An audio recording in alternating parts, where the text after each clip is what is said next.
আসসালামু আলাইকুম technology people, welcome back to our new technologist video. Viewers, আজকে আমরা দেখতে যাচ্ছি এমএস ওয়ার্ডে আপনি কিভাবে দুইটা পাশাপাশি টেবিল করে আপনি কাজ করতে পারেন। তো কথা না বাড়িয়ে চলুন ভিডিও শুরু করা যাক। ভিউয়ার্স, এমএস ওয়ার্ডে আপনার এই ধরনের পাশাপাশি দুইটা টেবিল যখন মেক করবেন কিভাবে করবেন আজকের ভিডিও সেটাই থাকছে। তো তার জন্য সর্বপ্রথম আমরা ইনসার্ট থেকে একটা টেবিল নিয়ে নিই। পাশে আমরা আর একটা টেবিল যখন করতে যাচ্ছি দেখা যাচ্ছে আমাদের ইনভিজিবল দেখা যাচ্ছে, অর্থাৎ দেখতেই কিন্তু পাচ্ছে না বা টেবিল ক্রিয়েট করতে পারছি না।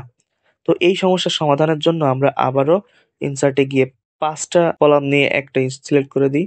এরপরে ইরেজার অপশনে গিয়ে আমরা পরপর ৩টা দাগটা যদি রিমুভ করে দিই, আমরা কিন্তু আমাদের কাজ করে নিতে পারবো খুবই সহজে। তো এইভাবে আপনি আপনার কম্পিউটার দিয়ে পাশাপাশি টেবিল কিন্তু করতে পারবেন। তো ভিউয়ার্স, এই ছিল আজকের ভিডিও। ভিডিওটি ভালো লাগলে অবশ্যই একটা লাইক করে দিবেন। কমেন্টে আপনার মতামত জানাতে পারেন। আর এমন সব টেকনোলজি ভিডিও পেতে অবশ্যই টুরিস্ট টেকনোলজি চ্যানেলটি সাবস্ক্রাইব করে রাখবেন। তো নতুন ভিডিও আসা পর্যন্ত সবাই ভালো থাকবেন, সুস্থ থাকবেন। এই আশাবাদ কামনা করে আজকের মতো শেষ করছি। আসসালামু আলাইকুম ওয়া রাহমাতুল্লাহি ওয়া বারাকাতুহু।